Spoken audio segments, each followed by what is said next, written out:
Welcome to Insights for Manufacturing, a podcast that supports the UK manufacturing sector. Hosted by Jeff Beecham, the manufacturer's recruiter.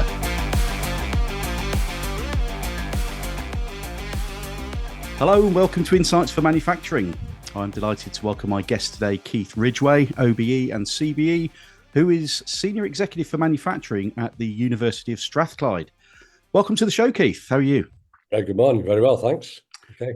Good. Glad you could join me. So you've covered so much wonderful stuff in your career. You've been instrumental in founding and developing various manufacturing and engineering related institutions, Keith. Tell me, where did your passion for manufacturing and engineering come from? Probably started, to be honest, Jeff, with my dad, and my grandfather. My granddad was in Gorton Tank, making locomotives back in the day. Okay. And my dad was a turner. So we had, quite probably usual in that part of Manchester, we had a lathe in the shed. My dad was the sort of guy who never bought anything new. He always repaired everything. Yeah. So you get used to it. And we pulled cars apart and so forth and read engines. So I got into it at a fairly young age with my father. And then when I finished at UMIST, I went to Mather and Platt, which was a very traditional manufacturing company in Sheffield and Manchester at the time. Yeah. So I really sort of grew up in it, really. That was what happened, So it's in the blood, so to speak. Yeah, it absolutely runs in the family. Okay. Yeah. So let's start off with the Advanced Forming Research Centre. Really intrigued about the development or the initial setup and the development of this facility. I know it's based at the National Manufacturing Institute Scotland, NMIS, and it's part of the High Value Manufacturing Catapult, I believe. So can you tell us a bit more about the work that AFRC does and how it's supporting the development of UK manufacturing? Yeah, I mean, probably best to go back to the start of it, really. When the AMRC started in 2000, Rolls-Royce quite liked the model when they joined in 2004. Yeah. And they wanted to put a centre near their forging facility in Chinnor, in Glasgow. Yep. That's what really started the AFRC. So it was, forging blades, compressor blades for Rolls-Royce, and then bringing a wider community. So the whole start was the AFRC, and that's developed, a very, very strong leadership. It's always global leadership in that in forging and forming. It's probably in some respects there's not as much forging and forming in Glasgow as there is in somewhere like Sheffield and the Midlands. Yeah. So it's been sort of fairly important that we actually have got now an outreach centre, a couple of machines down in Sheffield. But if you look at NMIS is very wide in its technologies. AFRC, very focused, forging and forming. We do cold forming, hot forming, press work, superplastic forming. And I'll say without doubt, it's the best research facility in the world. We just opened last week the Future Forge. Yes. It was 2,000 ton closed die, 1,000 ton open die. It is the biggest forge in any research establishment, undoubtedly. Yeah, state of the art. Absolutely, yeah. And in a very important industry, the problem with the forge industry is that there's always this black art.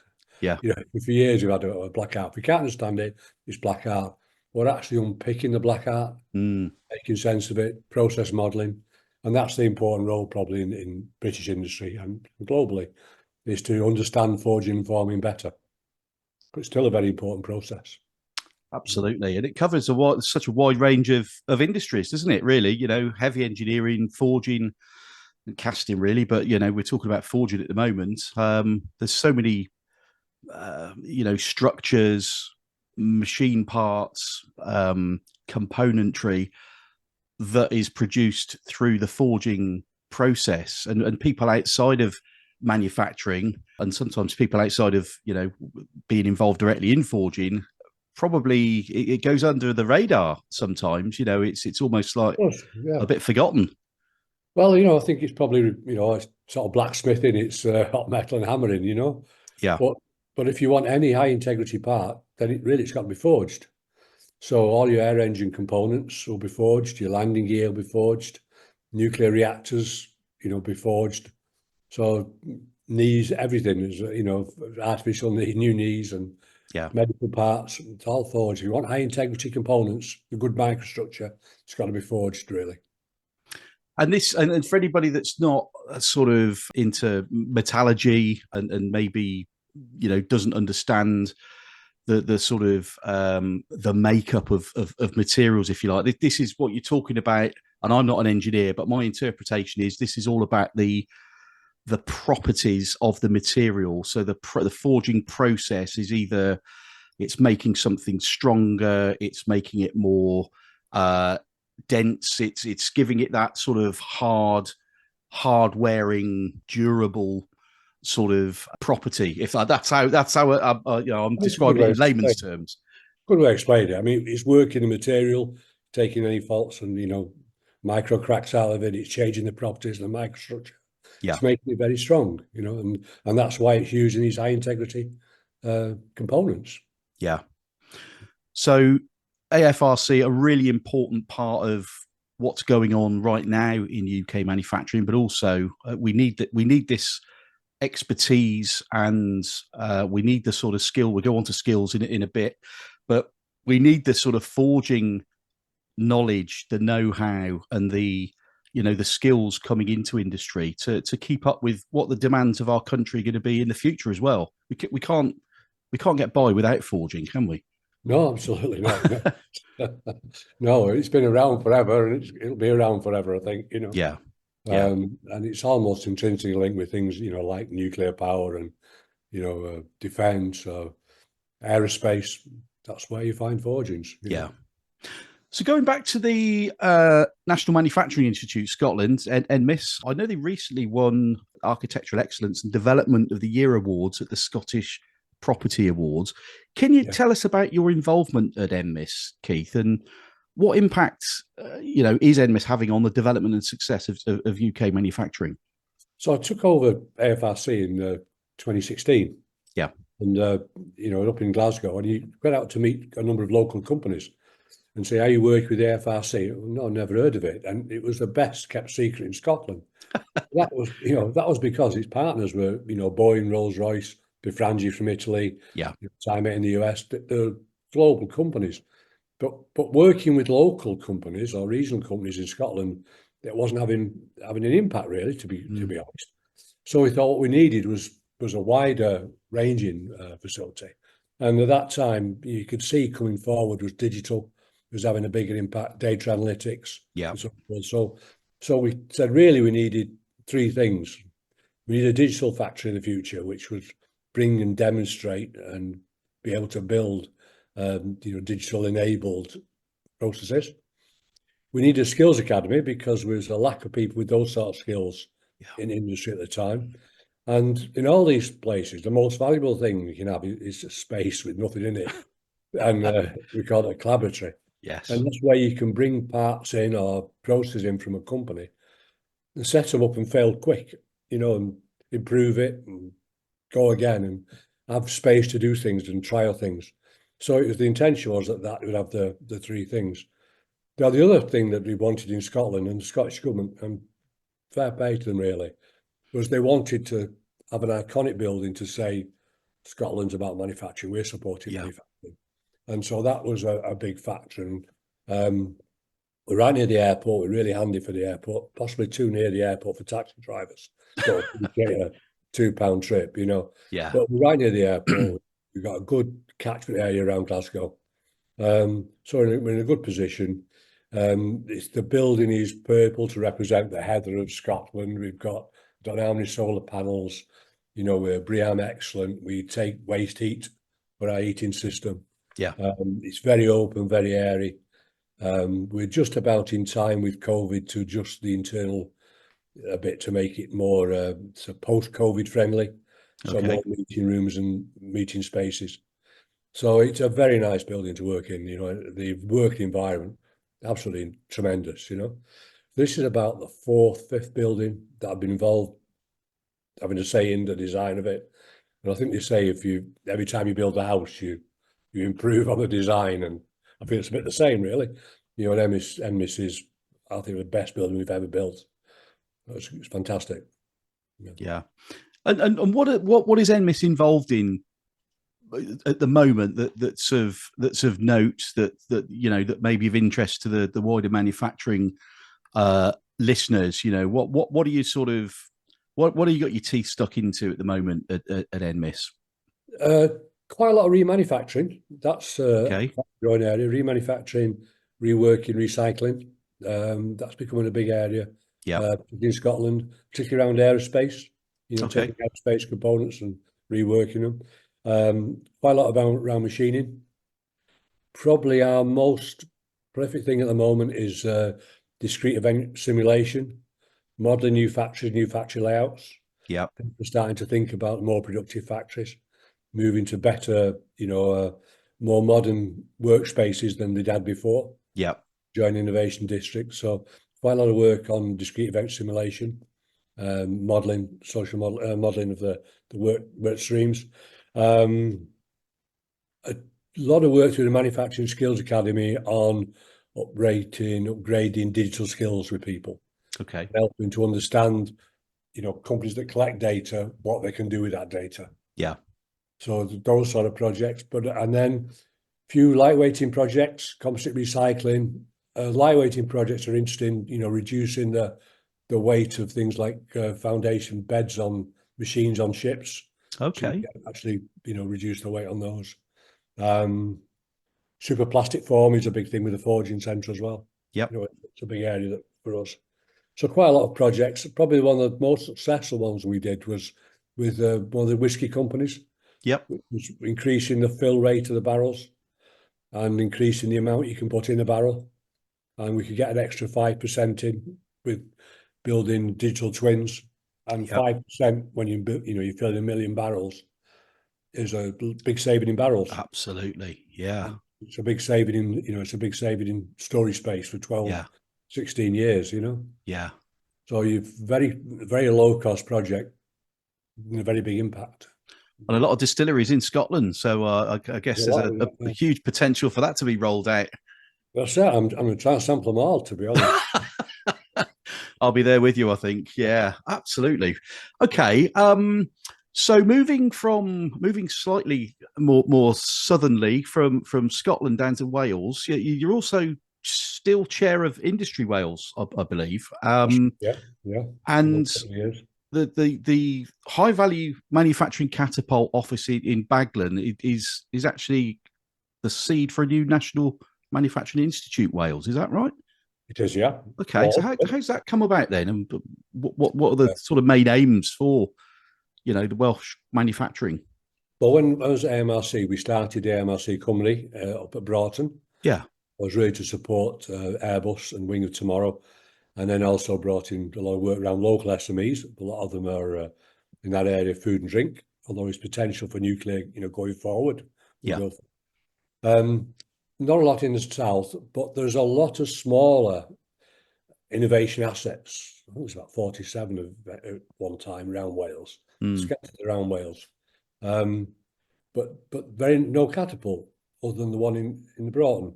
yeah, So when you look at catapult funding going into the regions, you've got, probably around about 20 billion going to Scotland, of 140 billion of catapult money, the rest more or less goes into England. yeah, In Ireland, you've got the Innovative Manufacturing Centre being set up. So we'll end up, very shortly with basically a national manufacturing institute in Ireland, Northern Ireland.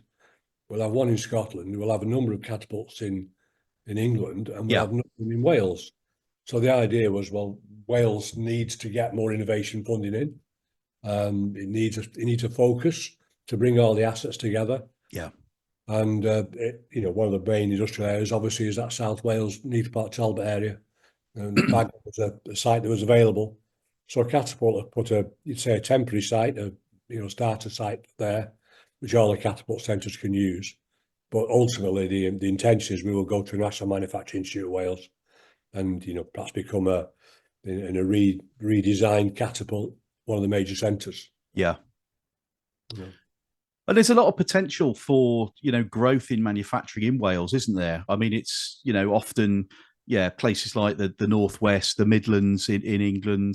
You've got, pockets in the northeast. They're normally considered as the big sort of hives, if you like, of industry. But Wales has got some fantastic heritage for manufacturing. Sadly, we've had some announcements recently about the steel making news, but there's a lot of good stuff in Wales already, and crikey, there's enough space there to set up quite a few more manufacturing facilities, Yeah. I guess. Yeah, I mean, it does very well on things like food and drink. It does Yeah, very well. But if and it's got two economies really. In the northeast that goes into the Merseyside area. A lot of people work in Merseyside, and down in the southwest, you've got northwest, northeast, and southeast. You've got into the Bristol, Bath, yeah, Gloucester area down that gateway. yeah, But then in Wales, you're around that south coast area. You've got the heavy engineering around Port Talbot, but you've got massive potential for the Celtic Sea and offshore renewable energy, yes, carbon capture, storage down in the south. You've got probably one of the best nuclear sites up in Wilver. So the potential to develop a supply chain in Wales and the skills you've had in Wales for many years, the heavy yeah, engineering skills, yeah, there's great potential there. The danger is if we don't get our act together in Wales, you build Wilver and all you get is a cafe on the A5. We need to ensure that we get the supply chain into North Wales. yeah, absolutely.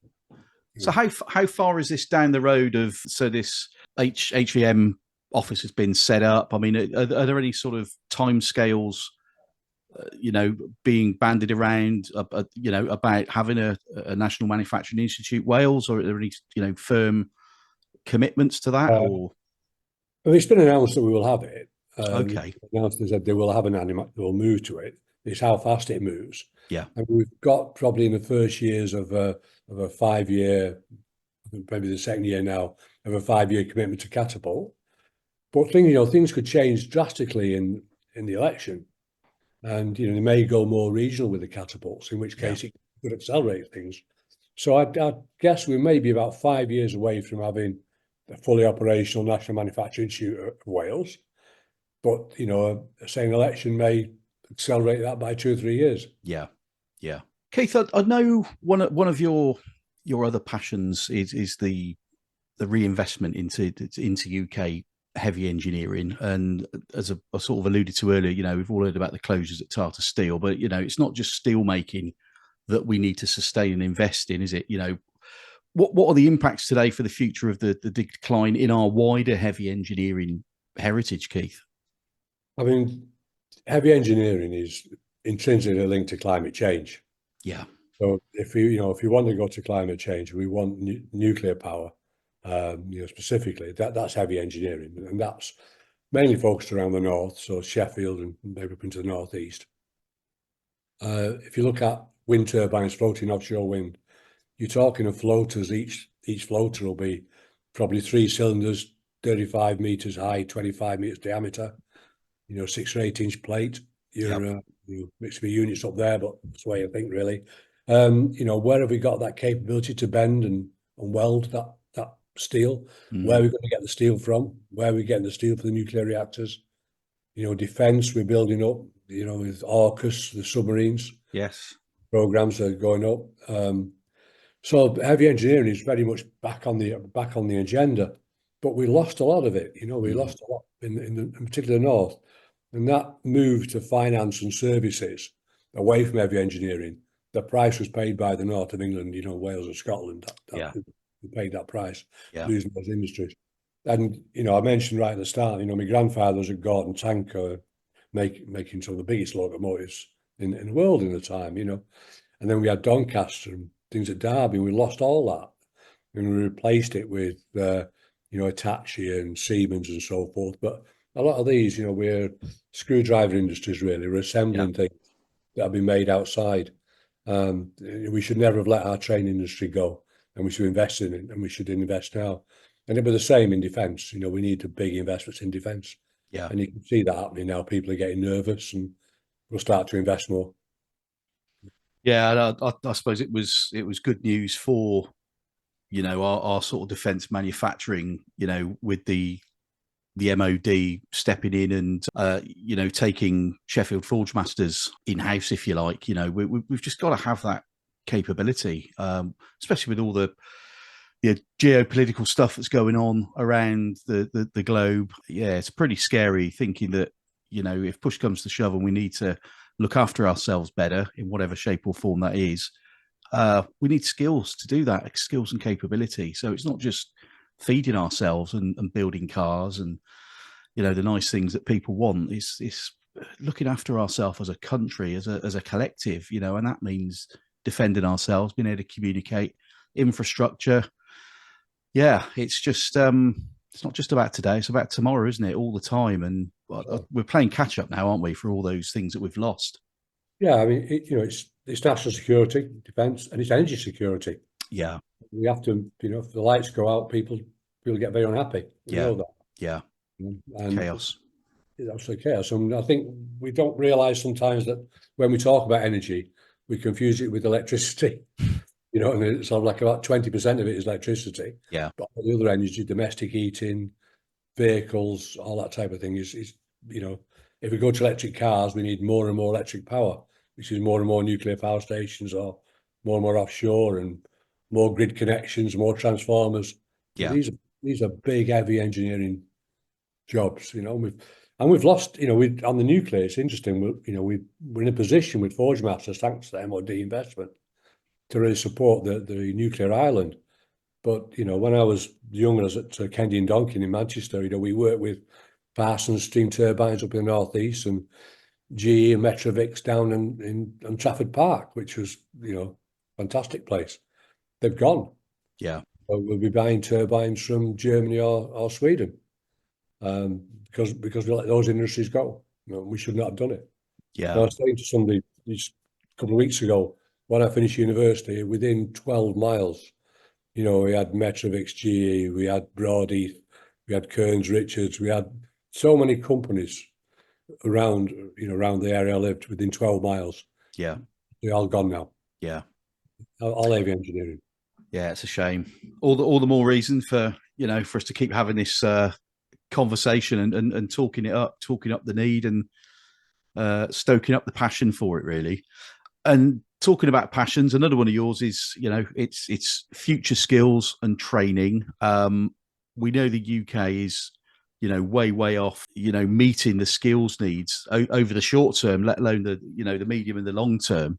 So how would you describe the sort of reality and the urgency of that skills gap then, Keith, in terms of heavy engineering or across the board in manufacturing?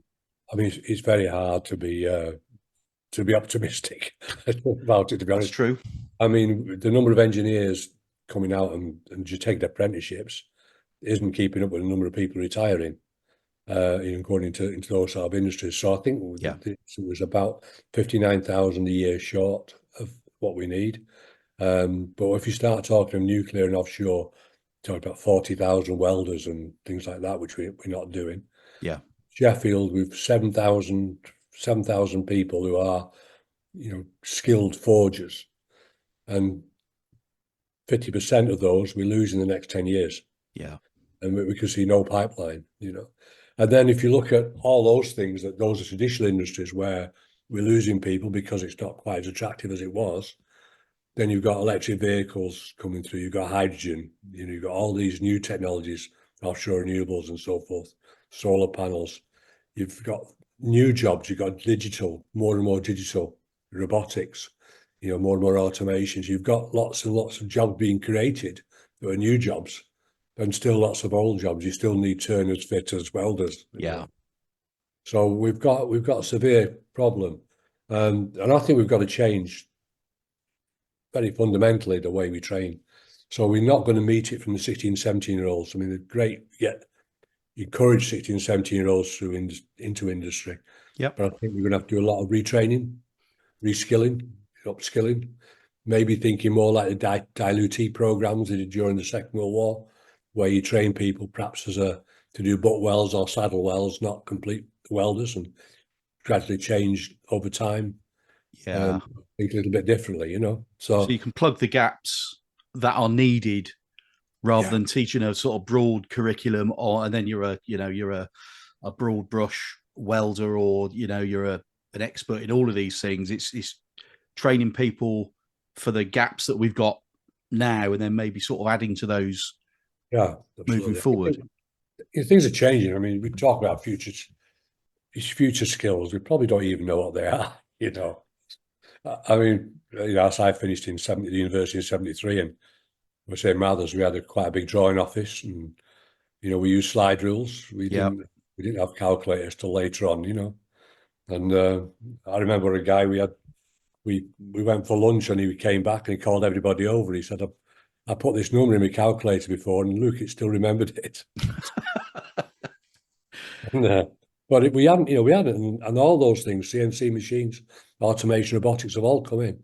Yeah. And nothing's been taken out of engineering courses. It's changed, and it'll change over the next 50 years. It's phenomenal.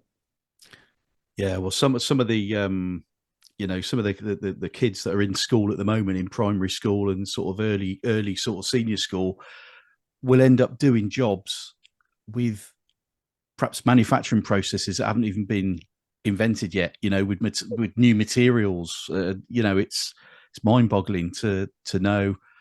I never thought about that.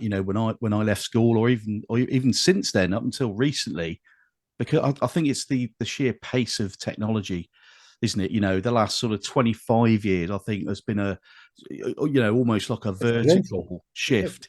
Absolutely. Yeah. Yeah. I mean, we've not even talked about photonics, quantum, Yeah. engineering, biology. These are things that are just starting to arise, space and satellites, more and more jobs being created. Yeah.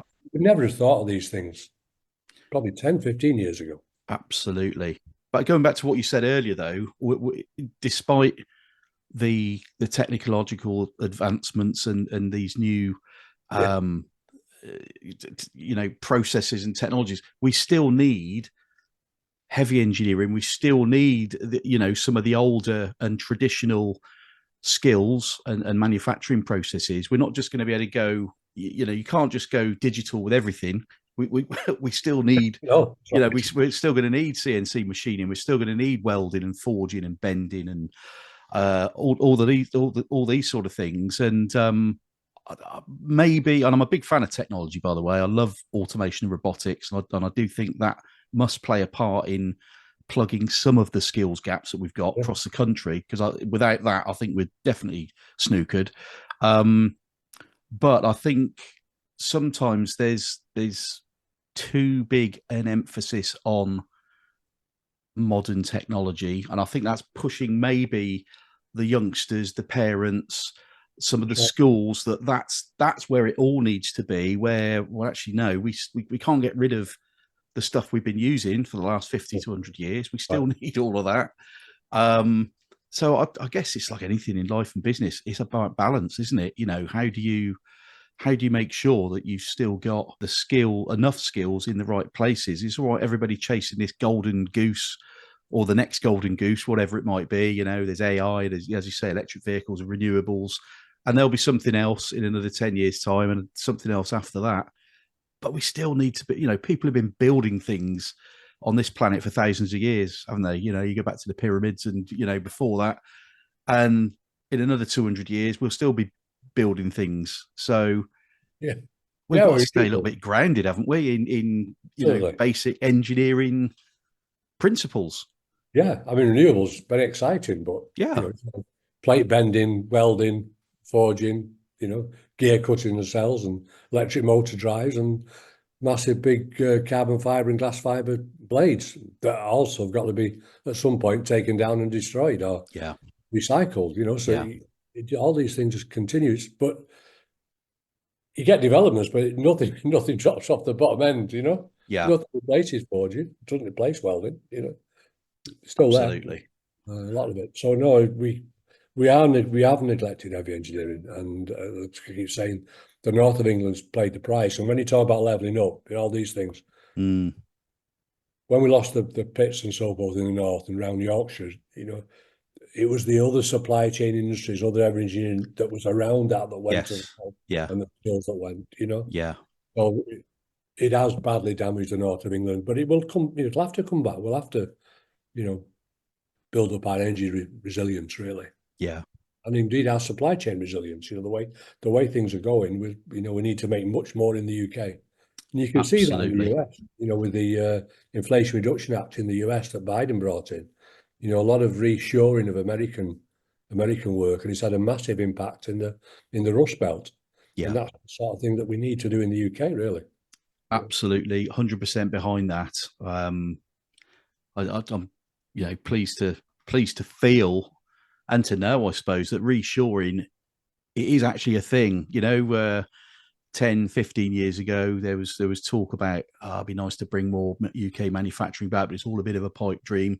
We're actually seeing it, aren't we? It is happening, and I suppose part of that has been because of COVID and the Suez Canal thing, and now we got the Red Sea situation with supply chain disruption. I think it's the reset button that was needed, Yeah. and long may that continue. The bringing back of UK manufacturing. Let's try and do more ourselves. We need global trade, of course we do. But I do think this is only my opinion. Others will have other views, but I do think we probably need to be a little bit more protectionist. Not totally, but we do need to look after ourselves first before we try looking after others. And a big part of our economy is built around manufacturing. So And so steel's a very useful material. We forget we have titanium and we have all sorts of other alloys, but steel's still very good. And the closure of Port Talbot blast furnaces will become the only Western country without primary steel manufacture. That's really got to be addressed at some point. What's the answer? I mean, that's a whole conversation in itself. I personally, I can't fathom how that's been let to happen. I'm really stuffed for answers. It's not just a shame. We need it, and I think it opens the door to other similar scenarios, doesn't it? Of a negative connotation. That's gone. So what's next? We need to stop the rot, if I can put it like that, and do more investment in the big heavy industry. So like as you say, we need steel. It's no good importing all of it. I know we do make some other types of steels, but it's not good. We need to get behind it, and I think let's go on to the next question, because there is a link here. I was going to say it's down to the government to get behind things. So without going too political, because this isn't a political podcast, we are in a general election year, and UK manufacturing, predominantly SMEs, they've been calling for a specific Minister of Manufacturing and an industrial strategy for the last few years. And it seems that to be heard in government, no matter who's in power, it's an ongoing struggle for UK manufacturing. But I think maybe recently there have been a few glimmers of hope about an industrial strategy. Whether we get one or not, remains to be seen. What's your view on this, Keith? Do we need a Minister for Manufacturing? And what's the most compelling reasons why the UK desperately needs an industrial strategy? Well, I do think we need an industrial strategy, and definitely, I'm not sure about a Minister of Manufacturing. I think the problem is, and in past times, we had local MPs who worked at Sheffield Forge Masters. Most of the local lads around here, MPs, had worked in industry in Sheffield. Yeah. I went through the shop steward. I mean, we're a Labour area, but I'm not being political at all. But I'd been through the shop stewards and the unions, and then gone on to become MPs and so forth, local council MPs. They'd been through that route, and they'd been through, they'd been in heavy industry and so forth, and they knew and understood manufacturing. But I think we've got to a situation now where a lot of our politicians have been through Oxbridge and then become researchers and then become basically professional politicians. Yeah. We can see it right the way through. So we lack that grounding in industry. So why would we need a manufacturer, a Ministry of Manufacturing? Well, it would be great to have that voice, but we could have that voice by having more people who've been through manufacturing industry and been on the shop floor and done proper jobs. the danger would be that we get a Minister of Manufacturing who's been through Eton and then Oxford and done philosophy, and becomes the Minister of Manufacturing, which would Yeah. be the worst of all scenarios. So I think, having a stronger voice in Parliament of people who have actually had manufacturing experience and worked in industry would be fantastic. I think Yeah. that's the issue there. Yeah. And industrial strategy, I do think we need industrial strategy, because we need to look at, if we want to make 60 or 70% of our offshore renewable energy components, we want to make them in the UK, then somebody needs to say, well, and be looking at, how do we get there? What components are they? Where do we get the steel from? Yeah. Where do we get where's the industry that can do that? And where should we invest? And do we need to make strategic decisions? And what should we not bother about? What should we say? Well, we'll import that. It's low cost, low value. We need to be a high value manufacturing, high knowledge based economy. Yeah. I don't think you can do that by just letting the market force, basically, and people who run businesses for business sake just take the lead. You go down their profit route, really. Yeah. I think undoubtedly we need industrial strategy. There is some voices I've heard say that breaking the industrial strategy into a number of strategies like space strategy and offshore renewable strategy and so forth, energy strategy, they're all there. The industrial strategy there, it's just broken up so there can be more announcements. But I think you have to really bring everything together and say, look, this is the package we've got. This is what we're looking at. This is what we need. And not just stronger links like that, won't there? If it's all one cohesive overarching strategy, everything's sort of linked up. I think splitting it up like that, it does leave you open to things, battling against each other. Different parts have got different agendas, and I think it needs to be a whole. You go to the different meetings and they're saying the same thing. We need skills. We need skills in nuclear. We need skills in energy. Well, we bring everything together, and then we look at what we have got and where have we got skills, where have we got the gaps, and where we can collaborate, and where are things the same. Yeah, absolutely. And you bring in industrial strategy, you bring your skills requirements, you look at your forward skills requirements, you look at material requirements. Where's your supply chain going to be? Where are you going to get things from? What can you make in UK? What investments do you need? And I think the danger is that when we see things now, manufacturing plans, it's very much a nice wish list, and we want to do this, but it doesn't say actually how we do it. Yeah, we're going to do. That we got to get to that. Yeah. So lots still to do. If anybody from UK Gov is listening, UK manufacturing, we need the support. We need a strategy. So Keith, we're coming towards the end of the discussion. I wanted to find out before we sort of finish up, what are you personally currently involved with in your day-to-day work, obviously, and have you got any exciting projects in the pipeline that you can talk about?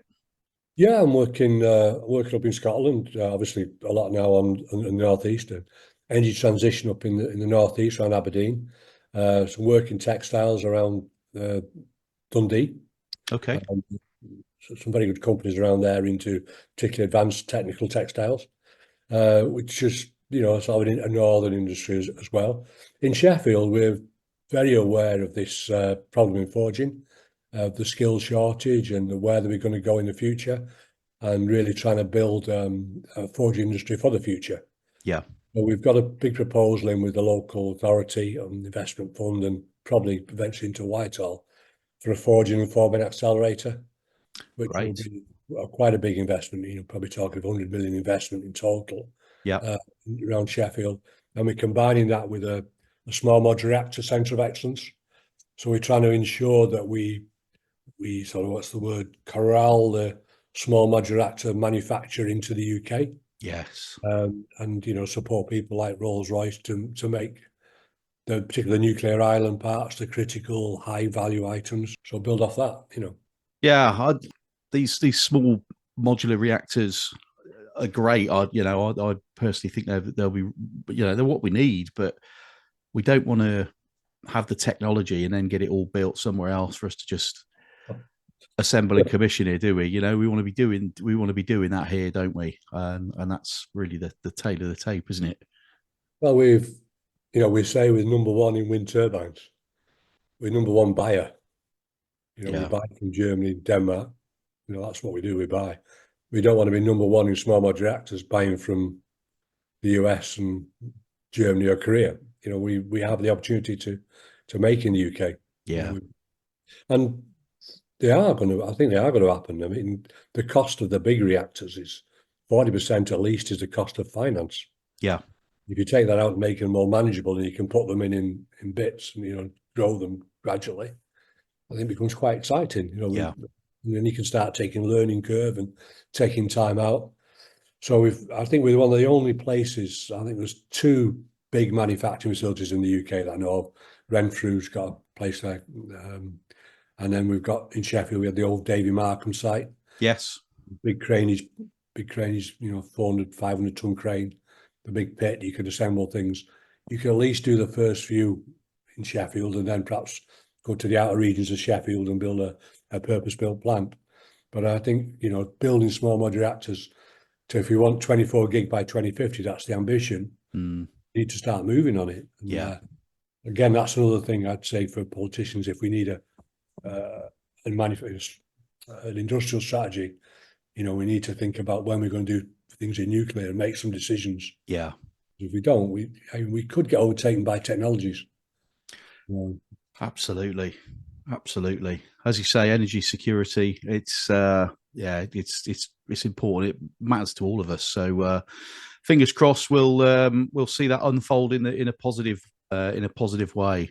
So Keith, it's been a fantastic discussion today. It's been really exciting hearing about all the things you've been involved in and getting your view on what's important in UK manufacturing. So thanks for joining me on the show. Hope you've enjoyed our discussion. Yeah, good. I always enjoy talking about manufacturing. Absolutely. So thanks again to Keith Ridgway from the University of Strathclyde. Thank you for listening. See you next time on Insights for Manufacturing.